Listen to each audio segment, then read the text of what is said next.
Sou obrigada a aportar todo mês? Não, gente, não é obrigada. A gente não é obrigado a fazer o aporte todo mês.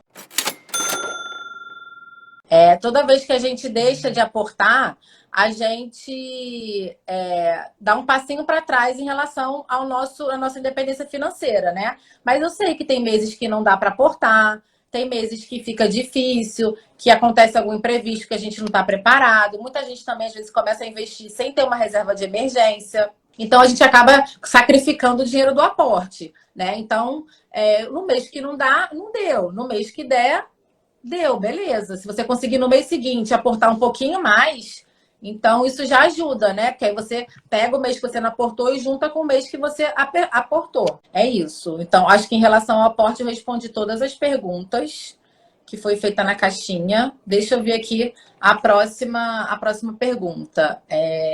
O Tesouro Direto é bom para aposentadoria? Assim, eu vou responder para mim, né? Eu já tive Tesouro Direto. E hoje eu não tenho mais, porque quando eu comecei a estudar, eu estudei mais para renda variável, estudei muito renda variável, e eu consigo hoje um retorno muito melhor, né, com a renda variável. Claro que tem os seus riscos, mas são riscos calculados. Então, para mim que tem um perfil arrojado, eu já não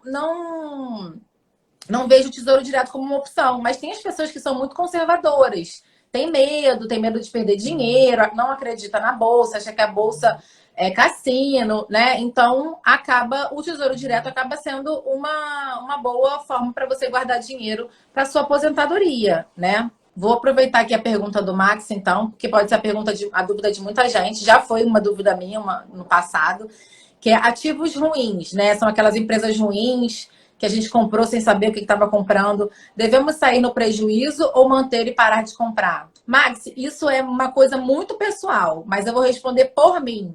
Eu saí dos meus ativos ruins no prejuízo, tá? Eu resolvi assumir esse prejuízo e eu vendi no prejuízo e agora eu aportei o dinheiro em outras coisas, em outras empresas que eu considero boa, que fizeram parte do meu estudo e que agora fazem sentido estar na minha carteira. Eu não esperei ver se ia melhorar, ou se ia subir de novo para eu vender sem ser no prejuízo, não. Eu assumi o prejuízo e fui assim mesmo. Mas isso é muito particular. Você pode deixar ela lá no cantinho, quietinha, e não investir mais nela. Uma hora ela vai fazer, não vai ser nem 1% da sua carteira, né? Você fica fazendo o aporte nas empresas que você considera boa, que você colocou na sua carteira, porque você estudou, você acha que elas são boas. E deixa ela quietinha lá, se você não quiser assumir um prejuízo, tá? Empresas como IRB e Magalu. Então, a IBR é uma resseguradora, não sei direito a case, não estudei, não faz parte da minha estratégia, não é uma empresa que faz parte da minha carteira de focadas em dividendos. A Magalu do setor do varejo vai continuar sofrendo bastante enquanto a inflação estiver alta, né? Para se recuperar, deve levar 1 ou 2 anos. Mas eu acredito que a Magazine Luiza não seja uma empresa ruim. Ela só está sofrendo agora por conta dessa inflação, teve a pandemia, então o setor de varejo em si está sofrendo bastante. Então, se você tem elas em carteira e está com seu PM muito elevado, deixa ela quietinha lá e aporta em outras empresas. Daqui a pouco ela não vai ser tão relevante assim no seu patrimônio, né? Para obter renda, qual que é melhor? FII ou ação? FII, que é fundo imobiliário, ação, que são as ações de empresas, né? Então, eu acho que as duas são boas, depende do seu objetivo, para que você está investindo, né? Então, assim, meu objetivo quando eu invisto é para aposentadoria, para renda, para eu viver de renda dos meus investimentos. Então, os dois são bons, né? Tanto a ação quanto o fundo imobiliário. O fundo imobiliário, ele tem um potencial de valorização menor que as ações, mas eles pagam mensalmente, né? Então, ajuda, né? Quando você recebe o dividendo e reinveste eles, isso ajuda na construção do patrimônio. As ações pagam mais espaçado, dependendo da empresa, mensal, trimestral, né? 2 vezes no ano, mas também faz parte de uma carteira focada em aposentadoria, né, que a gente fala. Então, eu acho que os dois, né, dentro da sua estratégia de investimento, cabe numa carteira para se aposentar, porque as ações são excelentes, as ações, né, de setores perenes, tem boas ações pagadoras de dividendos, que na verdade que é o meu foco, né? Todos os meus investimentos voltado para ter uma carteira previdenciária e poder viver desses rendimentos depois. Então, eu acho que é válido você ter um pouquinho de ação, ter um pouquinho de fundo imobiliário para poder te ajudar nessa construção aí da sua renda. Deixa eu perguntar aqui, ver outra pergunta que deixaram também na caixinha. O que vocês acham sobre criptomoedas? Criptomoedas, né?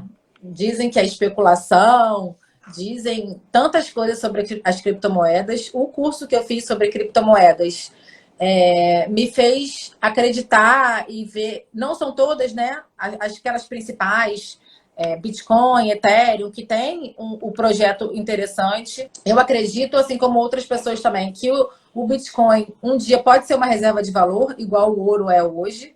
Então, eu tenho assim, uma porcentagem bem pequena da minha carteira, né? De criptomoedas. Não tenho todas, eu acho que eu tenho 4 só. Tá sofrendo bastante, eu tô até no negativo, porque as criptomoedas, né, caíram muito o preço, elas são altamente voláteis. Então, assim, para quem não tem estômago para isso, para quem não gosta de ver, achar que quando olha tá tudo vermelho, negativo, não aconselho ter. Mas para quem gosta, é um bom momento até de compra, porque elas são bem baratas, né? Mas é uma porcentagem pequena, não chega nem a ser 5% do meu patrimônio todo. Então, mas eu gosto. Eu invisto pensando no futuro, sempre no longo prazo. Eu não faço trade com as minhas ações, com meus fundos imobiliários. Eu tenho eles para acúmulo de patrimônio e poder viver do rendimento deles depois. O Max está perguntando se é possível montar uma carteira de ações onde se consiga receber dividendos todos os meses.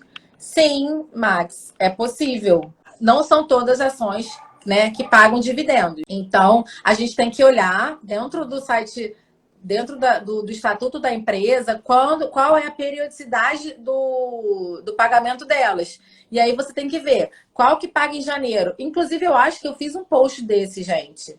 Qual que paga em janeiro? Qual que paga em fevereiro? Qual que paga em março? Qual que paga em abril? E aí você vai tendo empresas que pagam naqueles meses e aí você vai receber dividendos todos os meses das ações. Né? Por exemplo, o Banco do Brasil paga 8 vezes o ano. Se você tiver Banco do Brasil, você já vai preencher 8 meses no seu calendário. Se você tiver Taesa, a gente tem a certeza que ela paga pelo menos 2 vezes no ano. Então, você vai colocar lá Taesa, maio e novembro. Dezembro ela também paga. Então, você já preencheu 3 meses do ano, entendeu?